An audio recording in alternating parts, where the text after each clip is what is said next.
Hi, this is myself, Andy XL, back with another NFXL podcast.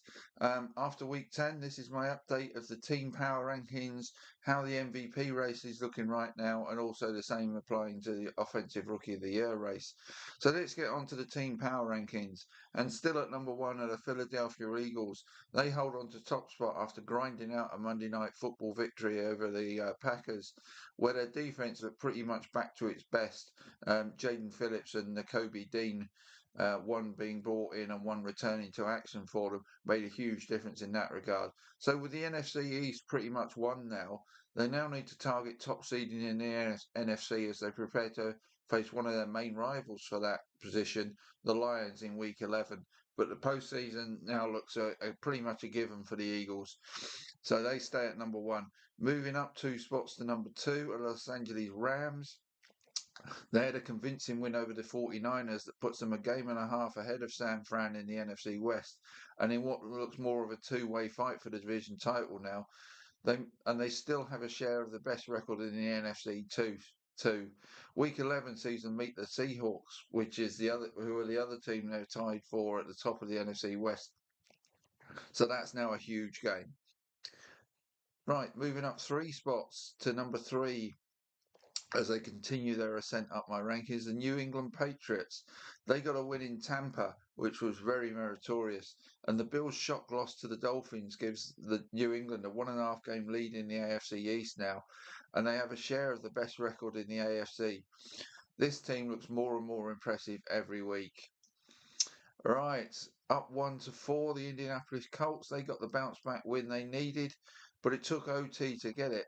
So it was less impressive than the Pats win. And they did what I thought they would do and jumped on the back of Jonathan Taylor and allowed him to carry them to this win. With the Jags losing, they now have a 2.5 game lead in the AFC South and are in a race for top seeding from the AFC. But a bit like the Eagles, within such a strong position in their division, that they can pretty much start looking forward to the postseason.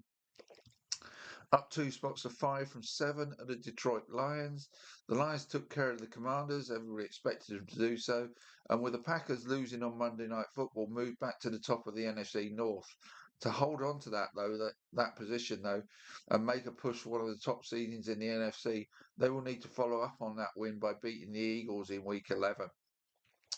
So if there's people moving up, there's somebody moving down, and the first one going down is the Tampa Bay Buccaneers from 3-6.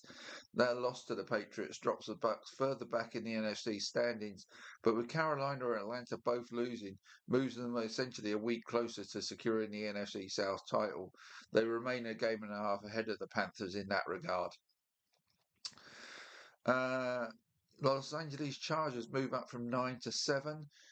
Um, they move up after beating the Steelers. Their D stood strong in that one, but Justin Herbert was sacked 5 times, but he still did remarkably well. But that O-line remains a big concern going forward. Joining them by moving up 2 spots from 10-8 are the Denver Broncos. They got the ugliest of wins over the Raiders. Shows them once again how good a D they have, but this offense just gives off a bad smell way too often, and at times really stinks. For me, they are immensely flattered by their 8-2 record, but it is what it is, and they remain top of the division and well in the race for top spot in the AFC. Moving up 4 spots and into my top 10 for the first time. I know NFL.com has them at number 1, which I can't get my head round. But moving up from 13 to 9 are the Seattle Seahawks. Whereas I refuse to change my views on the Broncos pretty much because they do nothing to make me do so. The Seahawks are, and I'm changing it gradually regarding Seattle. I had them as the third best team in the NFC West, but their win in the 49ers loss means they and the Rams have pulled clear in that division now. I still fancy the Rams to beat them in Week 11, but if the Seahawks prove me wrong, then I will reflect that in next week's rankings for sure. Dropping a couple of spots from 8 to 10, the Green Bay Packers. The Packers' offense has not been firing, scoring just 13 points against the Panthers in Week 9, and now just 7 against the Eagles in Week 10. With the defense still playing at a high level, the Packers need to sort their offense out if they're to avoid sliding out of the wildcard spots in the NFC. They've got a number of injuries there. They've lost Tucker Kraft for the season. They've been without, forgotten the receiver's name. Bear with me 1 second. Who's the receiver that's been out for a while? Jaden. Come on. I should know his surname. Jaden Reed. There we go. Uh, I swear it's old age is creeping up on me.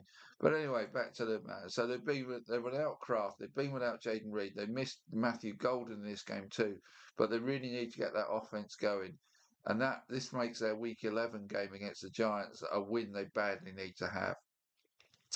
Right. The yo-yo team of my rankings, they fly up it and then they drop down it like a stone. Down from 2 to 11, the Buffalo Bills. They've clearly flattered the deceive in recent weeks. They looked like a team getting on a roll as we went into the second half of the regular season, but that roll was a rollover against the Dolphins as Josh Allen had a stinker and the Bills fall adrift at the Pats in the AFC East and to sixth in the AFC standings. So they need to turn this back round in a positive direction. Dropping one from 11 to 12 on their bye week were the Kansas City Chiefs. Wins for both the Broncos and Chargers were not what KC wanted to see while they were on bye. Their divisional hopes diminished significantly this week as a result. Losses for the Jags and Bills were better news wildcard spot-wise, though, and they do still have to play the Broncos twice and the Chargers once, so they have an opportunity to sweep those games and make up the lost ground, but it wasn't a good week for them on bye. The Baltimore Ravens, they're up from 15 to 13. Another win for them, and with the Steelers losing, the gap between these two teams is down to just one game now, and I know which one looks better, in better form right now. I asked the question last week, can the Ravens catch the Steelers? Right now, the answer has to be yes. Dropping 2 spots from 12 to 14, the San Francisco 49ers. I've said all along games within the NFC West were going to be massive in such a tightly contested division. So the 49ers loss to the Rams is a big blow as they are now a game and a half behind both the Rams and the Seahawks, who meet in Week 11. With one of those teams going to win in Week 11, the 49ers game in Arizona looks like a must-win in terms of their divisional title hopes because, if they lost, they'd be 2.5 games back of the divisional lead. The Bears win has also pushed them out of a wildcard spot, so another reason the game in Arizona is huge for the 49ers now. Dropping down 1 spot from 14 to 15 are the Pittsburgh Steelers. One swallow does not make a summer, and the Steelers win over the Colts in Week 9 may have just been just that. This loss to the Chargers in Week 10 season falls back into the wingspan of the Ravens in the AFC North, and they have the same record as the 8th place team in the AFC standings. So further losses might cost them a postseason spot as well as a divisional title. Up a couple of spots from 18 to 16, the Chicago Bears. The Bears are in the postseason. Well, they would be if this were Week 18 and not Week 10's update. And their fourth quarter 2 touchdowns in the last 5 minutes win over the Giants must send their confidence and self-belief levels into orbit. Moving up 3 from 20 to 17, the Houston Texans. The Texans' D has been their path to success this season, but they were merely the closing act in a dramatic Davis Mills-inspired fourth quarter 3-touchdown comeback as Houston grabbed hold of the Jags and yanked them right back into their reach in the wildcard race. And those Jags dropped from 16 to 18. They had a win that would have all but eliminated the Texans in the wildcard race in their grasp, but could do nothing to hold on to it in the fourth quarter. That is a real punch in the guts to their postseason prospects. They cling on to the final wildcard spot right now, but the divisional title is surely the Colts now, and the Chiefs, Ravens, and Texans are right behind them in the wildcard race, and all looking better teams than the Jags right now. Dropping 2 spots from 17 to 19, the Minnesota Vikings. I said the Vikings-Ravens game was going to be pivotal for both teams. Well, the Ravens pivoted towards the postseason by winning it, and the Vikings pivoted away from it by losing. Wins for the Lions and Bears leave them 2 games out of a wildcard spot and 10th in the conference standings. Carolina Panthers down 1 from 19 to 20. Oh, Carolina. When you're scrapping to stay in contention for both your division and in the wildcard race, you cannot afford bad games against bad teams. That is precisely what they had in losing to the Saints. And like the Vikings, making the postseason looks a tough assignment as a result. Staying at 21, the Cincinnati Bengals. Good news, bad news bye week for the Bengals. Good news was the division leading Steelers lost. Bad news is the Ravens moved ahead of them with their win. The Bengals have the Steelers in week 11. They will come out of that one a game back of the divisional lead or 3 games back. So it was pretty much must win for the Bengals in week 11. 22, another standing still, the Atlanta Falcons. They lost narrowly to the Patriots in week 9 and suffered another backbreaker in losing to the Colts in OT in week 10. This is a team on a cusp of being really good, as those performances against teams who have a combined 16-4 record shows. But the painful truth is they are 3-6 and 13th in the NFC standings. Those two rotten performances against Carolina in week 3 and Miami in week 8 are really coming back to haunt them now. If they'd won those two, they would be 5-4 and right in the wild card race. As it is, they need to go 7-1 from here to make the postseason. The Dallas Cowboys move up one spot. The losses from 24 to 23. The losses for the Panthers, Vikings, Falcons, Cardinals, and Commanders all helped the Cowboys' wildcard chances, but that was slightly offset by the Bears win in particular, meaning the Cowboys will come off their bye week needing to go at least 6-2 from here to make the postseason.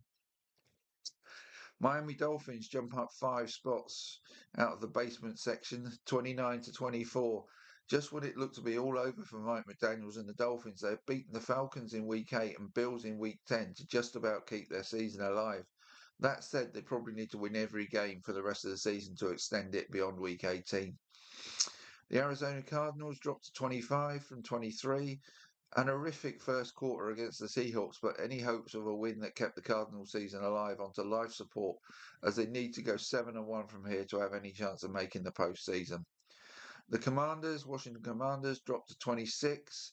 The limping wildebeest-like Commanders got the mauling they were likely to get from the Lions in Week 10, and as the Lions took the death grip on the throat of the Commanders, their season took its final breaths. Horrible analogy, but still applies.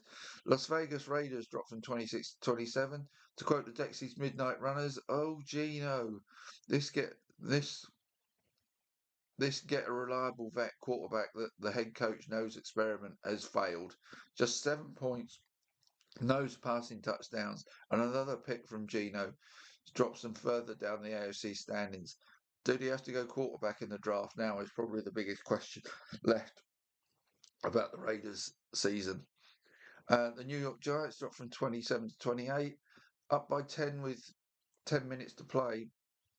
The Bengals could not close out the win, but the fact they played well for 50 minutes against the Bears a reason for hope. But that hope comes from Jackson Dart, and he's in the concussion protocol now, so that's some potential bad news for him. The New Orleans Saints move up from 31 to 29. It might not have been the prettiest win, but Tyler Shugg has his first NFL win as a starting quarterback. That might help his job security for 2026 on 2 fronts. His play and the fact that the Saints may not have an earlier pick to go after a quarterback.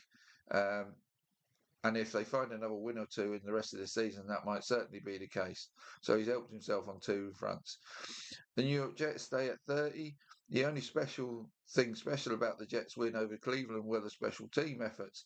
2 kick returns TDs, covering for the mere 54 passing yards, 42 of them on a fourth quarter touchdown pass that proved enough for them to hold on for a win. Against the Cleveland Browns that dropped from 28 to 31.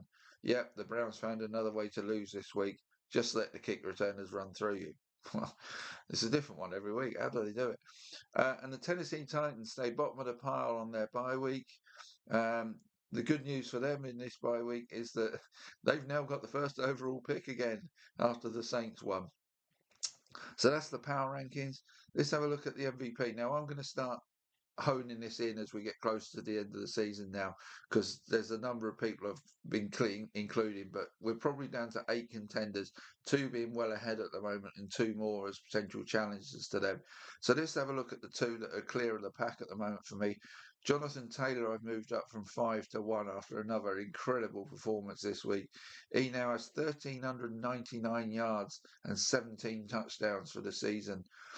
and he's on target for 2,378 scrimmage yards and 29 touchdowns. They're just incredible numbers. And if he gets anywhere near those numbers, surely he's got to be the MVP. The guy making it challenging for it and staying at 2 this week is Matthew Stafford, averaging 269 passing yards a game, 25 passing touchdowns, 2.77 a game, that is, and he's just only thrown 2 picks all season. He's playing absolutely out of his skin. Number 3, these are the next 2 are the 2 that I think if they really motor from here, could challenge those top 2. Drake May being one of them, averaging 255 passing yards a game, 1.9 touchdowns a game, thrown 5 picks, 30 rush yards per game, and 2 rush touchdowns. As long as the Patriots go well, he will go well, and vice versa, because he seems to be the driver for them. And that's one of the things in the MVP race. Are you clearly the best player on your team? Well, Taylor is for the Colts, Stafford is for the Rams, and May is definitely that for the Patriots. So he's in with a shout, as is Justin Herbert, who have jumped up from 9 to 4. He's averaging close to the same number of passing yards a game as Matthew Stafford. He's also thrown for 2 touchdowns a game. He has thrown 8 picks. He's found a rushing game from nowhere under this new coach. 34 rushing yards per game and 1 rushing touchdown. Now he's doing all of that behind a really paper mache O-line. So it's an incredible season from Herbert. Best season of his career, but for me, by far. So they're the 4 that I think are real contenders at the moment. So I'll quickly run through the others. Patrick Mahomes, I've got at 5. Baker Mayfield 6, Lamar Jackson 7, Jared Goff 8, Josh Allen 9, dropping all the way down from number 1. And I've moved Goff up 5 spots to 8. And Jalen Hurts stays at 10. Now, all of those 1, 2, 3, 4, 5, 6 quarterbacks are not at the same level of Stafford and May in terms of MVP race at the moment, but they're all capable of putting a run of games together that might get them back into contention. At 11, I've got Jackson Smith and Jigba. Now, he's averaging 118 scrimmage yards a game, but he's only got 4 touchdowns, and it's the lack of touchdowns that are hurting any MVP shot now. And wide receivers don't win the MVP anyway. So he needs to do something truly exceptional in terms of scoring touchdowns as well as carrying on piling up the yards if he's to get into this race. Christian McCaffrey have dropped down from 6 to 12. Those numbers are still really good. The touchdowns, again, aren't in the same zip code as Jonathan Taylor. And with the 49ers now dropping back in the NFC West, that's going to hurt his chances. And 3 have dropped out from this list: Sam Darnold, Jordan Love, and Bijan Robinson. Well, all of their Love and Robinson's teams took a backward step this season, this week. And Sam Darnold really didn't have a great game, so I've dropped him out of the list. So that's MVP race. Offensive Rookie of the Year. Again, I'm going to try and cut this down. But at the moment, I think there are 5 ahead of the pack, and it's got to be highly likely that one of them wins it. Those 5 being Emeka Ibuka, who stays at 1. He's now got 686 yards and 6 touchdowns for the season. Aston Jonty stays at 2, just be 3 yards behind Ibuka, but with 1 more touchdown. But it's probably easier for running backs to get touchdowns. Tyler Warren stays at 3, 623 yards and 4 touchdowns. Needs to do a bit more to get past the 2 above him. Quinshon Judkins is still piling it up on a bad Browns team. He stays at 4, 631 yards and 5 touchdowns. So unless he overhauls John T numbers-wise, he's going to struggle to win this. Tetairoa McMillan is the 5th, 618 yards and 2 touchdowns. Needs to improve his touchdown numbers if he's to challenge Ibuka to be the best rookie wide receiver. After that, 6 are Rondé Gadsden. 7 have added in Tre'Veyon Henderson after his big game, and he's getting opportunities to be the starter now. So we need to monitor the injury situation vis-a-vis Ramondre Stevenson. That could affect him going forwards, but he's now got 564 yards and 3 touchdowns. So he's actually not, he's moving up towards the Judkins numbers. So if he can get up to those, then he's in contention. Harold Fanning is at 8, Jackson Dart at 9. Has to see what happens with him in the concussion protocol. Amarian Hampton still not back in action, so he drops down a spot to 10. Kyle Monangai, or DeAndre Swift is coming back to action, so that's hurting Monangai's numbers down from 10 to 11. Ja'Cory Krosky seems to have lost the starting job in Washington, assuming Chris Rodriguez gets over his shoulder injury. So he's down from 11 to 12. Colston Loveland down from 12 to 13 after a quiet week. Tyler Shugg, yeah, I've added him in at 14. He's actually got better numbers than Jackson Dart in terms of yards per game, and but he doesn't do any. He hasn't got the 7 rushing touchdowns Dart has, and he hasn't had the same psychological effect on that team that Dart has for the Giants. And Matthew Golden have dropped out after missing this week. His numbers are nowhere near good enough to win this, and Travis Hunter's been ruled out for the season, so he can't win this. So that's it. Now that's my week 10 update on all of that. I'll be back soon with good week, bad week for week 10. See you soon.